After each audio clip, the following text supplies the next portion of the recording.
Nesse vídeo, nós vamos começar a falar sobre o conceito de polarizabilidade e nessa primeira parte a gente vai ver como que a construção de modelos é muito útil para obter aí a polarizabilidade de sistemas físicos. Então, até agora, a gente estudou bastante no curso como que a gente pode obter os campos a partir do conhecimento das fontes. Então, se você conhece o Rho, se você conhece o J, a gente viu como obter os campos, usando as equações de Jeff-Miller, que é uma coisa que vocês fazem desde Física 3 bastante, né? Aqui na eletrostática, conhecendo o Rho, descobrir qual é o campo elétrico, na magnetostática, conhecendo a corrente, qual é o campo magnético, e a gente generalizou aqui para o E e para o B. Só que até agora a gente não estudou um problema central. Quer dizer, a gente conhecido o Rho e o J, a gente descobre os campos. Mas nem sempre você conhece o Rho e o J. E é pior do que isso, na verdade. Não é simplesmente que você não conhece o Rho e o J. O Rho e o J dependem também dos campos.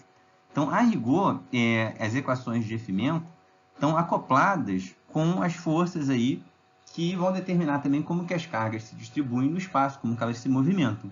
E esse acoplamento é bem complicado. Algumas situações a gente consegue controlar o Rho e o J. Vocês viram lá vários exemplos desde Física 13, a gente deu alguns no curso. Mas agora, a partir desse vídeo, a gente vai começar a estudar um pouco o seguinte. Como que a gente pode descobrir quais são as fontes a partir de um campo. E a gente não vai começar com a distribuição contínua. Inclusive, aí a gente vai ver que, em vez de falar nas equações de Maxwell microscópicas, vai ser, em geral, mais fácil falar nas equações de Maxwell macroscópicas do meio contínuo. A gente vai fazer em vídeos para frente.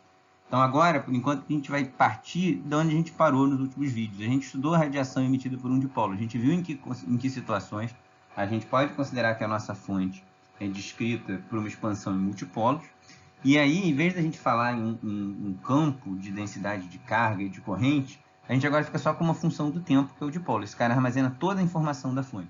Então, é um problema mais simples para a gente começar a trabalhar. E aqui, no entanto, aparece o mesmo problema. Esse momento de dipolo, em princípio, depende do campo que está agindo sobre ele. Então, em certas situações, você pode considerar um dipolo prescrito, que você conhece, mas em muitas outras de grande interesse, você não pode. Então, um caso bastante interessante, que a gente vai estudar bastante daqui a alguns vídeos, é a razão do céu ser azul. Em última instância, a luz do Sol está vindo aqui, ela excita dipolos na atmosfera e esses dipolos irradiam. Tá? Por que equivale a aproximação de dipolo? Porque a gente vai discutir mais para frente, mas o comprimento da luz visível é bem grande comparado aí com o tamanho das moléculas. Então, a gente vai poder descrevê-los dentro da aproximação de dipolo. Então, o azul do céu é um dos exemplos que a gente vai estudar em bastante detalhe. E ele corresponde, no fundo, a duas coisas. Saber como que um dipolo irradia, isso a gente aprendeu. Mas, quer dizer, qual é o dipolo que você vai botar aqui? Esse dipolo vai ser uma função do campo que está incidindo sobre ele, né? E aí, isso é que a gente, até agora no curso, não fez ainda. Então, é mais fácil a gente começar no contexto de multipolos e depois a gente vai para distribuições mais complicadas, levando aí à frente esse tipo de discussão. Então, nosso objetivo nesse vídeo é relacionar o dipolo com o campo elétrico. Na verdade, com os campos que incidem nele. Mas a gente vai ver que, basicamente, o que importa é o campo elétrico, a gente vai ver por quê. Comecemos, então, com um exemplo para ganhar intuição e que, na verdade, já vai ter aí a matemática bem geral que vai ser importante para a gente. Então, a gente vai considerar que tem um campo, uma onda plana monocromática, incidente em um átomo. Então, aqui o átomo, o tamanho dele aqui é da ordem de Angstrom. E aí, como a gente viu no curso, a aproximação de dipolo vai ser possível quando o lambda dessa radiação for grande comparado com o Angstrom. Então, uma intuição física é que aí, se o lambda é grande, você pode considerar que o campo atuando ao longo de toda a extensão do átomo tem o mesmo valor. Tá? E a gente também viu outras maneiras de interpretar isso nos vídeos de multipolo. A gente viu que quando o lambda da radiação é grande comparado com o tamanho da sua fonte, você pode usar a aproximação, a expansão em multipolos, e aí o termo dominante tipicamente vai ser o termo de dipolo. Se ele for nulo, ele vai ter que ir para outras ordens. Então, nosso objetivo aqui é determinar o seguinte: beleza, o campo vai bater no átomo, qual vai ser o dipolo como função do campo elétrico e do campo magnético? Tá? Então, aqui a primeira coisa, a gente está conveniente começar a estudar com o átomo, que nota que o átomo, na ausência de campo, ele não tem dipolo nenhum. Tá? O átomo tem simetria esférica e o dipolo elétrico do átomo ele é nulo. Então, cuidado, não vai visualizar o átomo de hidrogênio como sendo um próton e um elétron. Né? Esse bichinho aqui, e um elétron pontiforme. Né? Esse bichinho não ia existir, né? O elétron ia colapsar no núcleo. Como vocês veem lá na quântica, isso aqui é uma nuvem eletrônica, um orbital. Né? Então, enfim, você tem aí, como você vê lá nos cursos de quântica, os átomos eles não possuem momento de dipolo permanente.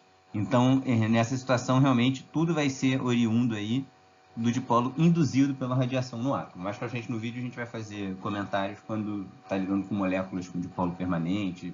A gente vai ver isso depois. Então, vamos começar com esse exemplo daqui. Então, a primeira coisa é a seguinte, quer dizer, esses campos eles vão atuar aqui nas partículas que compõem o átomo, né? Então, o átomo, apesar dele ser neutro, ele é formado por partículas carregadas. Caso contrário, a onda eletromagnética simplesmente atravessaria ele completamente. O acoplamento vai se dar exatamente pelo acoplamento do campo com os constituintes carregados do átomo. E aí, a força em cada partícula que compõe o átomo vai ter uma parte elétrica e uma parte magnética.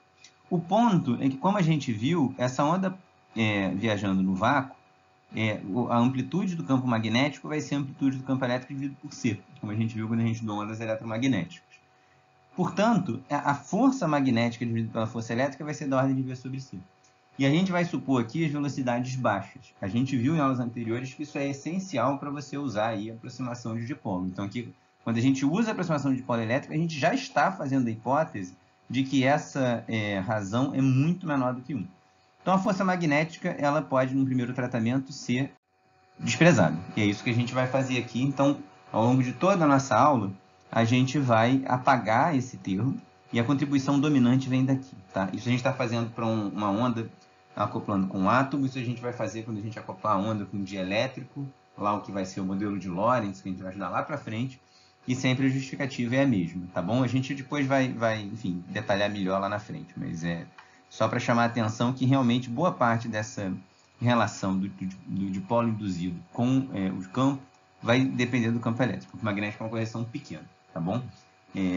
Chama a atenção também que esse campo elétrico está sendo calculado na posição do átomo. Então aqui o átomo você fala, mas o átomo é um corpo extenso. A aproximação de dipolo é justamente o fato de que você vai concentrar isso tudo em um ponto só. Você vai escolher aqui o centro do átomo, né? Que é o ponto mais simétrico. Mas enfim, tanto faz. Você vai escolher aqui um ponto e vai escolher como origem e vai colocar o dipolinho ali, tá?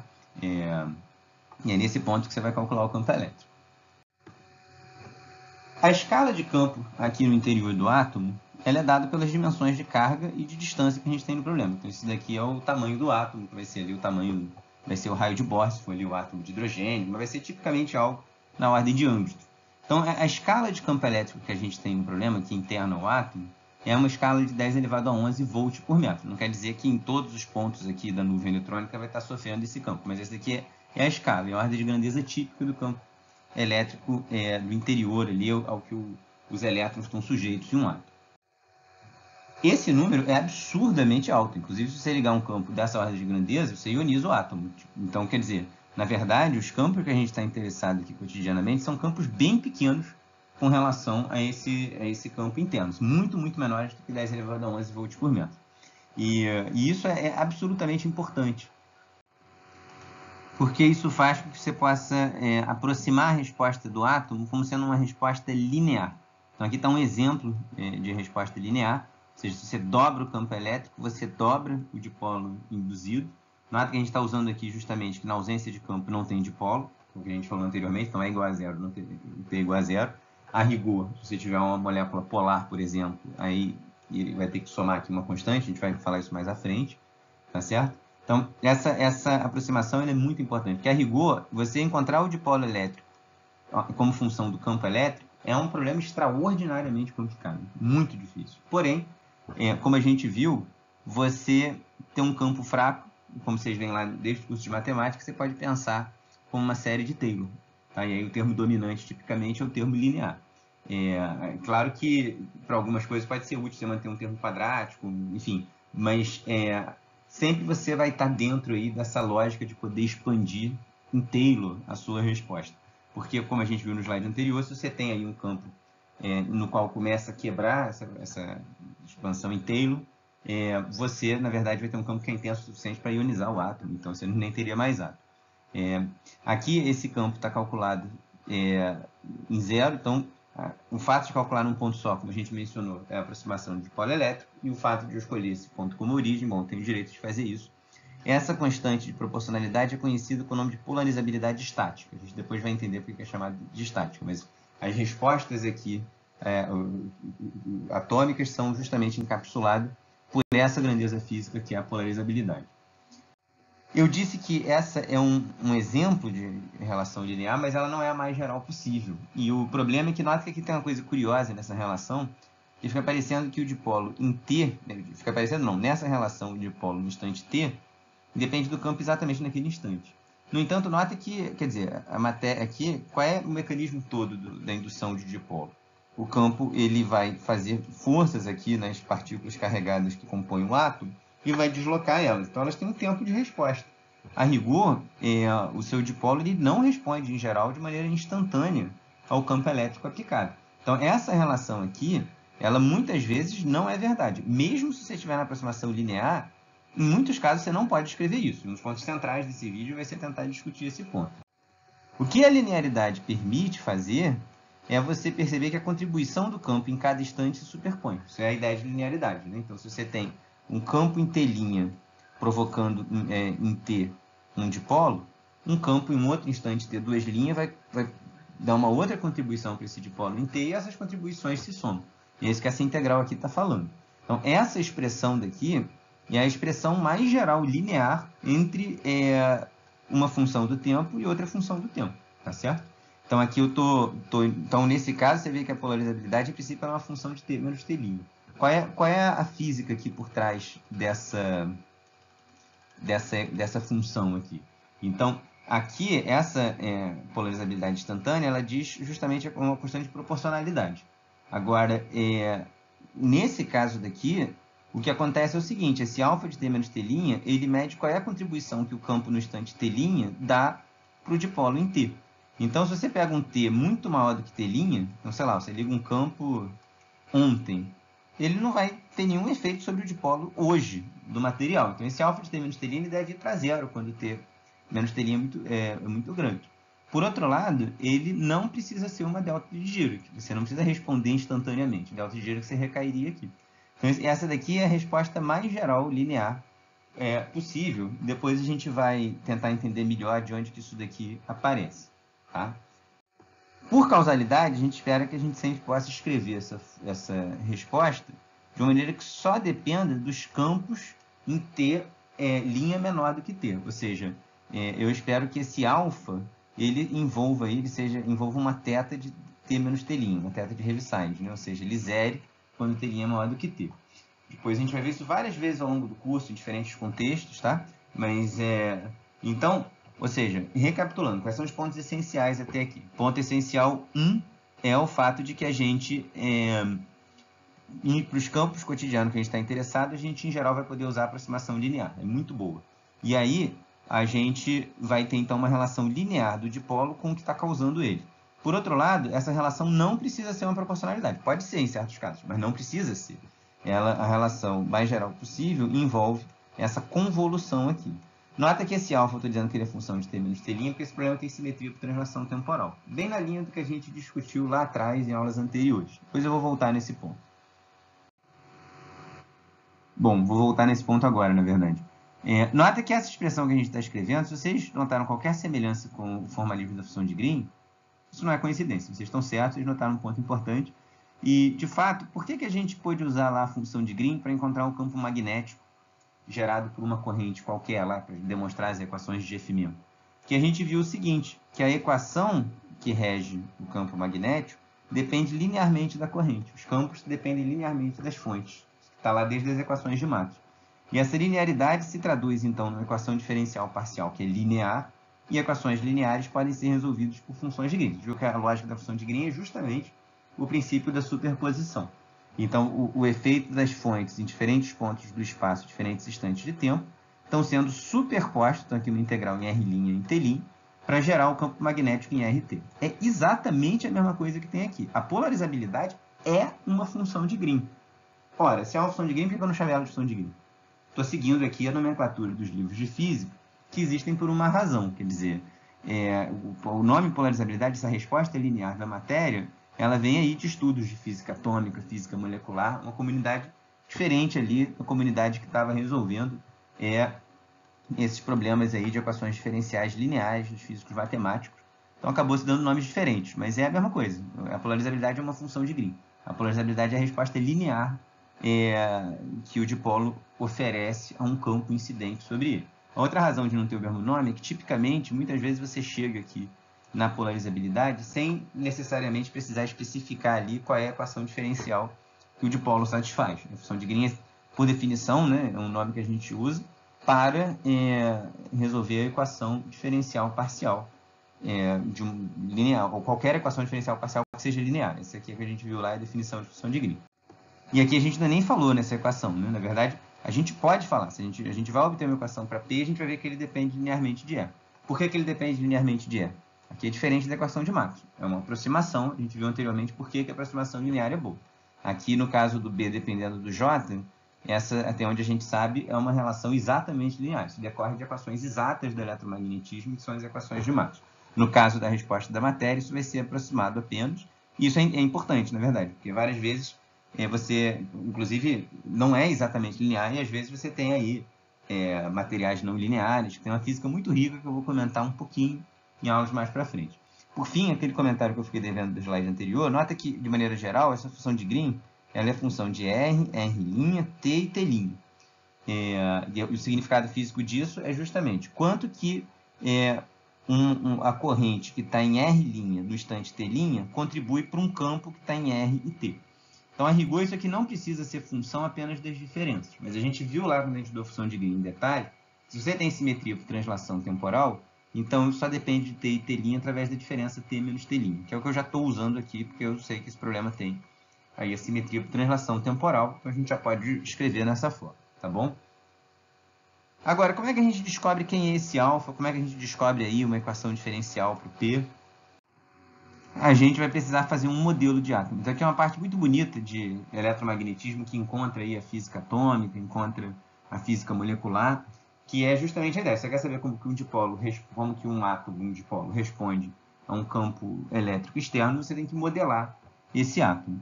Tá? E isso, na verdade, é um problema extremamente complexo, envolve várias ferramentas profundas de física atômica e molecular, que a gente não vai entrar. Vou fazer comentários bem gerais, que já vão ser suficientes para que a gente vai fazer aqui no curso. Quem quiser depois, eu posso passar mais referências. Mas o primeiro modelo bem simplista é você pensar que você tem aqui um próton aqui no centro de uma nuvem eletrônica distribuída em volta dele. E aí você liga aqui um campo elétrico e aí essa nuvem que é carregada negativamente se desloca no sentido contrário ao campo.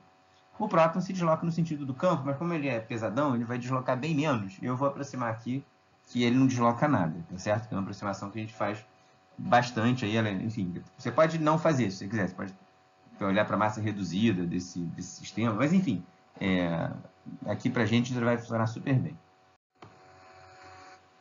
O lance é que se você quer, então, saber como é que o elétron vai responder ao campo externo, você tem que levar em conta que, além da força devido ao campo elétrico externo, também tem a força que o núcleo faz no elétron. Então, aqui como primeira hipótese, a gente vai supor que a densidade de carga dessa distribuição de elétrons aqui seja uniforme. Então, essa esfera é uniformemente carregada. Então, essa nuvem, né, está uniformemente carregada. Estou usando aqui a palavra nuvem como referência aí desse modelo que a gente está fazendo, pensando em orbital, mas claro que aqui é um problema de elétron clássico mesmo. Não tem nada de quântico no que eu estou fazendo. Então, isso aqui é simplesmente uma distribuição volular de carga dada por ρ de E. Então, aqui, esse supor uniforme é um pouco a beleza aí de fazer um modelo, né? Que é sempre uma das coisas mais legais aí em física. Você começa com as hipóteses mais simples possíveis. A posteriori, você avalia se ela foi boa ou não. Então, a gente vai voltar nisso depois, para ver se essa hipótese é razoável. Então, vamos começar calculando qual é a equação de movimento por elétron.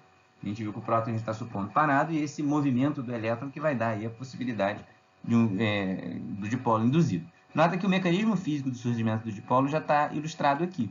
Porque lembra que o dipolo ele é dado para a integral de ρr no volume, né? Tá certo? E isso aqui é o momento de dipolo, como a gente viu, mas dipolo elétrico, né? Que a gente viu nos últimos vídeos. Então, se você pegar só a contribuição do elétron, pelo fato de ser esfericamente simétrico, você basicamente vai concentrar toda a contribuição do elétron com a carga total colocada no centro da esfera. E o próton está aqui num outro ponto. Então, você vê que essa configuração realmente tem um dipolinho. Então, conforme essa nuvem, eu vou continuar chamando de nuvem com as ressalvas que eu fiz antes, né? Se desloca, a gente tem aí, então, o surgimento de um dipolo induzido. Nessa descrição que eu estou fazendo, eu estou supondo que, então, todo o papel do campo elétrico é deslocar rigidamente a esfera, tá certo? aqui essa nuvem, não vai deformar a nuvem. Tudo isso, como eu disse, é um primeiro modelo, não é perfeito, mas para a gente ganhar a intuição. E aí, para a gente saber a equação de movimento, a gente tem que saber quais são as forças que atuam no elétron. Então, tem a força do campo externo, tem a força que o núcleo faz no elétron. A força que o núcleo faz no elétron é chato de calcular, porque você tem que calcular a lei de Coulomb para cada elemento de volume aqui e somar. Meio chato. É mais prático a gente usar a terceira lei de Newton e calcular primeiro qual é a força que o elétron faz no próton. E aí, você pode então calcular qual é o campo que essa nuvem produz na posição do próton. Você pode fazer isso por lei de Gauss. E aí vocês vão ver que a força é dada por essa expressão daqui, onde eu estou definindo esse vetor R como sendo o vetor que sai do próton e vai aí para a posição do centro da nuvem eletrônica. Então, nota que esse ρ aqui ele é negativo. Então, essa força ela aponta aqui na direção de R, de fato. Que é esse vetor aqui, a gente sabe que o próton ele vai ser atraído para o centro da nuvem eletrônica. Então, a gente agora tem a equação para o elétron. A equação para o elétron é dada por isso daqui, quer dizer, pausem um vídeo, vejam se está tudo aqui nesse cálculo, qualquer coisa levem para o nosso encontro. Isso aqui é basicamente lei de Gauss. E aí você tem aqui qual é a equação de movimento por elétron. Esse ρ é negativo, então olha lá bem aqui, ou seja, a ideia central já está aparecendo aqui. Você tem que a força que o próton faz sobre o elétron é uma força restauradora, uma força tipo mola, tá vendo que esse ρ é negativo, então isso aqui está procurando restaurar, está fazendo aqui o R voltar a zero. E, além disso, você tem que superpor aqui a força do campo elétrico externo. Então, aqui já está bem o mecanismo. Olha como a gente aqui chegou já diretamente numa resposta linear mesmo. Isso tem a ver com o fato de a gente ter suposto o ρ uniforme. Tá? A gente vai voltar nisso daqui a pouco. Então, quer dizer, de posse dessa equação daqui, a gente agora pode, por exemplo, pegar um primeiro exemplo para ganhar intuição. Imagina que o campo elétrico é constante. Um campo eletrostático. Então, você vai ter uma configuração de equilíbrio em que esse cara é zero, e aí você vê o quanto que um campo eletrostático desvia aqui do equilíbrio a nuvem eletrônica, do equilíbrio que teria na ausência do campo elétrico. Tá? Então, aqui eu estou usando aqui a expressão para o ρ, que é a carga total dividida pelo volume, tá? E a gente tem, então, aqui qual que é essa distância. Então, a gente pode calcular o quanto que esse campo deformou esse equilíbrio. E aí, se vocês calcularem R sobre A, vocês vão ver que é exatamente a razão do campo elétrico que eu estou aplicando por aquela escala de campo interior do átomo que a gente tinha definido antes, por argumentos dimensionais, gerais e tal. Então, isso não é à toa. Isso mostra realmente que, enquanto esse campo for muito menor do que o campo interno, isso daqui vai fazer com que o R seja muito pequeno comparado com o tamanho da nuvem. Então, realmente a ideia aí da lei de Hooke, a ideia de que você está deslocando pouco com relação à escala de comprimento que você tem no seu problema, então você espera que, desviando pouco da posição de equilíbrio estável, você tenha um regime harmônico. E é isso justamente que a gente está obtendo. Então, lá antes a gente tinha falado nas escalas diretamente de campo. Se vocês preferirem, pode pensar numa escala de distância. A ideia é que um campo ele vai deformar o átomo por um fator adimensional aqui, R sobre A, ou seja, o R é o quanto deformou, o A é o tamanho do átomo. E esse fator adimensional vai ser exatamente esse outro adimensional que a gente já tinha encontrado, o campo sobre o campo interno.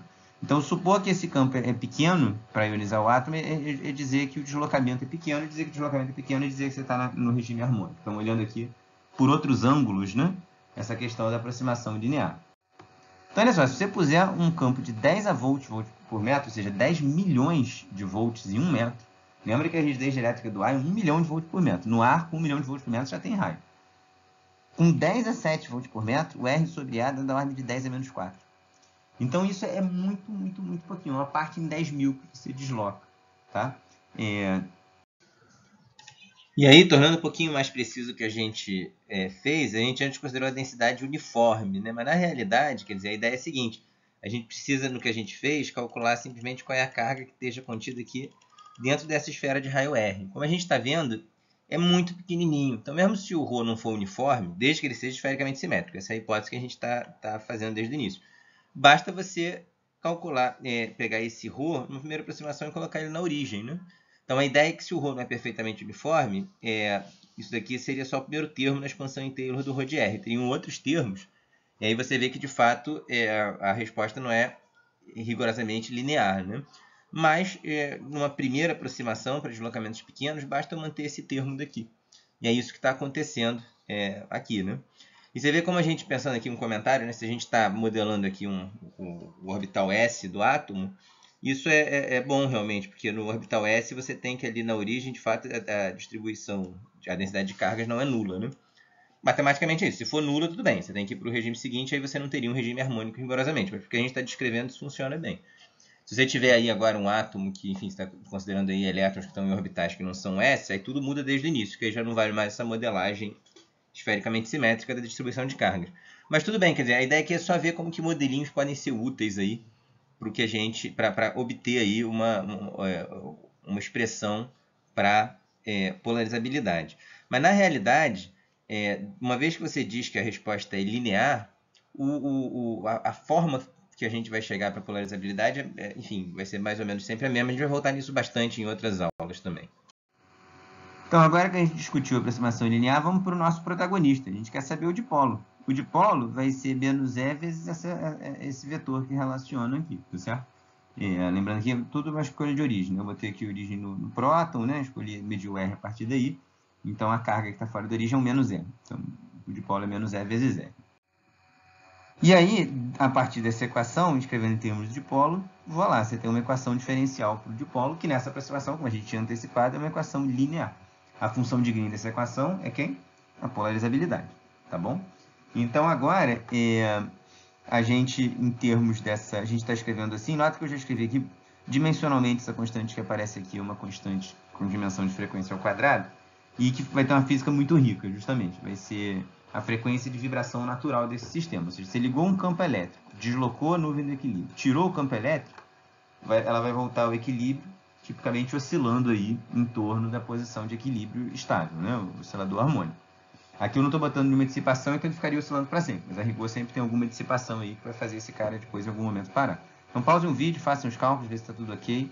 E a frequência é dada por essa expressão aqui. Se você substituir aqui os valores típicos para átomo, vocês vão ver que essa frequência aqui está da ordem de 10 a 15 a 10 a 16 Hz. Ou seja, é maior, é uma ordem de grandeza maior, 2, do que a luz visível, tá? Então, essas frequências aqui da nuvem eletrônica, elas se dão em frequências altíssimas, isso é importante, tá? Então, essas transições eletrônicas, elas estão no ultravioleta. Isso aqui na linguagem quântica vão ser essas transições de níveis eletrônicos no átomo, né? Por isso que quando você joga luz visível aí num gás, né, o gás tipicamente é transparente, e os níveis eletrônicos eles estão com frequência muito mais alta, tá bom? Então, essa escala, esses comentários que eu estou fazendo de física atômica, eles são adicionais, assim, só para vocês terem uma visão geral, mas assim, é muito útil ter essa ordem de grandeza na cabeça. As nuvens eletrônicas vão vibrar tipicamente aí, numa frequência que corresponde à frequência do ultravioleta. No caso estático, né, como a gente viu, então, se você supõe um caso eletrostático, o dipolo induzido vai ser dado por essa expressão daqui. Então, esse daqui é o alfa zero. Então, ele é conhecido como polarizabilidade estática. Ele é o cara que aparece aqui quando a gente pergunta qual é o dipolo induzido por um campo eletrostático. E vocês vêm substituindo aqui os valores que a gente fez, pausem o vídeo, façam um cálculo. Vocês vão ver que esse alfa zero é 4πy0 ao cubo. Então, ele escala com o volume do átomo, e isso fisicamente é intuitivo, quer dizer, a ideia é que o dipolo ele vai ter justamente a ver com como que a carga está distribuída no espaço. Quanto mais longe ela está da origem, mais dipolo tem. Quanto maior é o átomo, mais você vai polarizar ele, tá certo? Então isso é uma coisa bem geral. A ionizabilidade aumenta quando você aumenta o volume do seu sistema, né? A gente está pensando aqui sempre num átomo para ter essa intuição aí de um sistema físico concreto, mas o que a gente está fazendo, quer dizer, enfim, esse tipo de comentário vai valer aí para sistemas mais gerais que você esteja descrevendo na aproximação de dipolo. Mas, tipicamente, polarizabilidade é uma palavra que a gente costuma usar para a resposta dos átomos. Agora, a gente tem a equação diferencial do P. Olha, agora o paralelo fechou aqui com o que a gente tinha falado antes e vê que, de fato, esse alfa corresponde a uma função de Green. A gente entende agora, juntando com o que a gente fez antes do curso, porque que, de fato, a resposta vai ter essa expressão e a gente sabe interpretar. Ou seja, esse P de T ele depende do campo em instantes anteriores do tempo também. E isso, essa resposta não instantânea, ela é mediada por essa função aqui, essa função polarizabilidade. Nota que esse alfa de T menos T' não tem a mesma dimensão do alfa zero, né? Tá? Porque aqui a dimensão do alfa vezes a dimensão do campo vezes a dimensão de tempo que vai dar a dimensão do P. Então, mas a gente usa o mesmo nome mesmo assim. Fica aí pelo contexto para ver o que está sendo dito. E, de novo, como a gente fez lá atrás no curso, em Fourier a vida é bem mais simples. Você pode analisar em Fourier o que está acontecendo. E aí, quando você toma a transformada de Fourier dessa função, pausem o vídeo, verifiquem, você fica com essa equação aqui. Então, em Fourier, a gente tem que o P é proporcional ao campo elétrico. Então, e essa constante de proporcionalidade, ela é chamada de polarizabilidade dinâmica.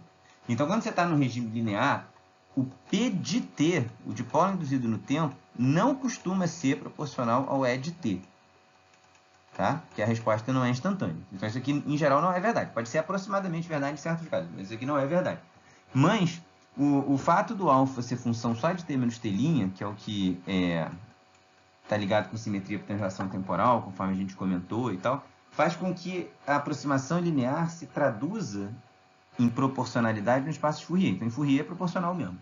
A componente ômega é proporcional à componente ômega do campo. Ou seja, em outras palavras, esse conceito que é bem importante para a gente aqui em elétron, um campo na frequência ômega vai excitar um dipolo apenas nessa frequência ômega. Tá? Então, isso é o que está dentro dessa aproximação linear, o que está saindo devido a essa simetria por translação temporal.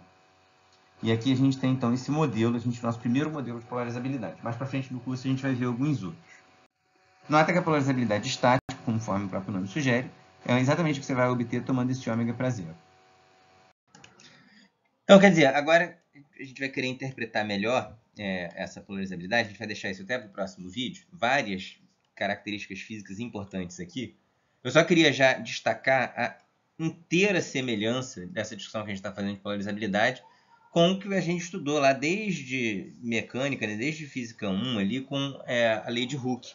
E isso não é de graça, né? Vem do fato justamente que tanto a força elástica aqui de uma mola, quanto aqui o que a gente está vendo da polarizabilidade, decorrem da hipótese de uma resposta linear. Então, você vê que essa equação diferencial que a gente escreveu para o dipolo, como que ele responde a um campo elétrico externo, ela é basicamente a mesma equação que a gente tem aqui para esse bloquinho oscilando na presença de uma força elástica e de uma força externa qualquer F.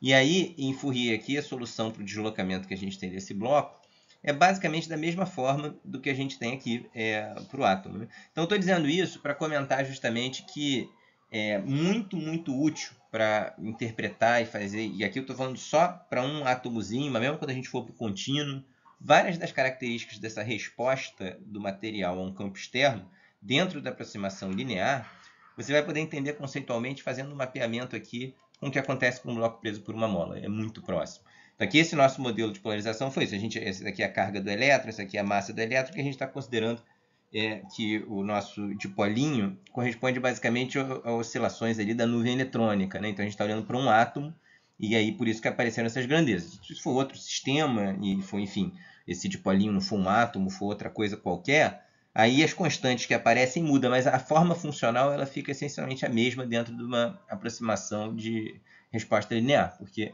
de uma maneira ou de outra, ainda que com outras constantes, a equação fundamental que vai reger é essa daqui.